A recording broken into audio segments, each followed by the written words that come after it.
Quando prédios antigos e monumentos são preservados, a identidade histórica e cultural de uma cidade também se mantém. Em Passo Fundo, por exemplo, mais de 60 edificações históricas ajudam a contar como a cidade cresceu e se desenvolveu em diferentes aspectos. Só que para manter a conservação desses prédios é preciso de prevenção e de fiscalização. Há 2 semanas, um prédio histórico da cidade foi consumido pelo fogo. Para evitar esse tipo de problema, é preciso vistoriar o mais antigo sem esquecer do novo. Este é o prédio que registrou o maior incêndio da história de Passo Fundo, ocorrido há poucas semanas. A edificação pertence à família Ughini e foi construída em 1940.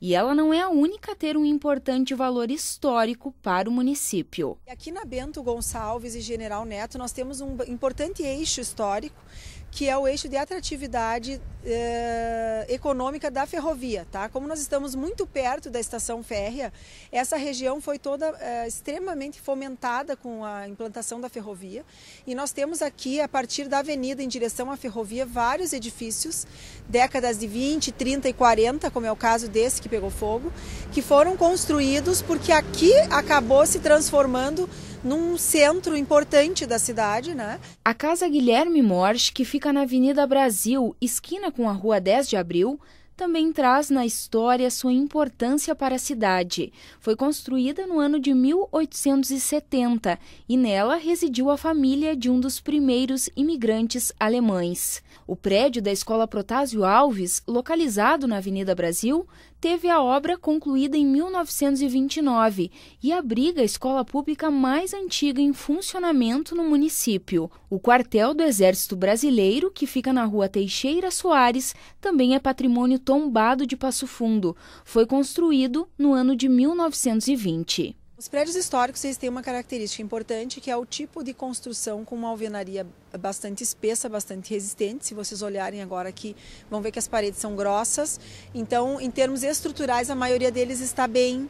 O problema principal que a gente tem que ver é o tipo de instalação elétrica, porque antigamente a fiação era outra, o disjuntor era outro, as cargas eram bem menores. Então, essas instalações devem ser sempre reformadas. Então, cuidar com o telhado para não ter infiltração, que vai degradando o material. Que aí num caso de incêndio, por exemplo, um material degradado ele ruína mais fácil, né? Passo Fundo possui mais de 60 edificações com valor histórico e cultural para o município. 25 delas já foram tombadas como patrimônio local. E por se tratarem de estruturas bem antigas, a vistoria com relação às condições dos imóveis deve ser regular para garantir a segurança. No estado do Rio Grande do Sul hoje nós temos uma lei chamada Lei Kiss, após o incêndio da Boate Kiss no ano passado, que foi aprovado no final de 2013, em dezembro.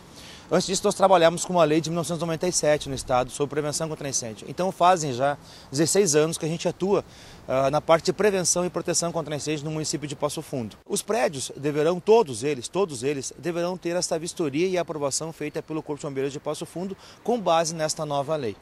Independente do prédio ser novo ou o prédio ser antigo, as exigências da nova lei, elas são fundamentais para que os prédios recebam o alvará de prevenção e proteção contra incêndio. Essas exigências vão desde extintores de incêndio, saídas de emergência, iluminação de emergência e, em casos de prédios mais antigos, a gente solicita sempre que possível ao proprietário uma revisão na instalação elétrica. De acordo com o Major Seolim, o incêndio acontece onde a prevenção falha. E isso a gente tem trabalhado diuturnamente em Passo Fundo. Não é porque, na realidade, tivemos uma ocorrência em um prédio histórico, um prédio antigo, que agora a gente vai trabalhar especificamente em cima desse prédio, não. Nós vamos continuar o nosso trabalho preventivo, diuturnamente, silencioso, às vezes até interditando, às vezes até multando estabelecimentos, mas em prol de um bem maior, em prol, na realidade, do patrimônio e da vida das pessoas e da comunidade de Passo Fundo. O prédio que pegou fogo continua interditado e o futuro da edificação vai depender dos proprietários. O que fica é o alerta para que a população respeite os perigos que o espaço oferece. O que pode acontecer são várias hipóteses, né? O que deve acontecer, quem sabe, são os proprietários. Mas assim, pode ter uma intervenção e ele ser recuperado, restaurado, revitalizado, com uma intervenção contemporânea, obviamente que nesse caso ele teria que ter um reforço estrutural, pode ser demolido, substituído por outra edificação e aí sim com um projeto novo, não é? O que a gente não quer é que ele fique nessa condição em que está, porque tem o risco do reboco descolar, pode ter risco dessas marquises soltarem, enfim, né? Ele é um prédio que está hoje apresentando um certo risco para quem transita nesse entorno. Não deu vítimas no incêndio, não é agora que a gente quer uma vítima dessa fatalidade aqui em Passo Fundo.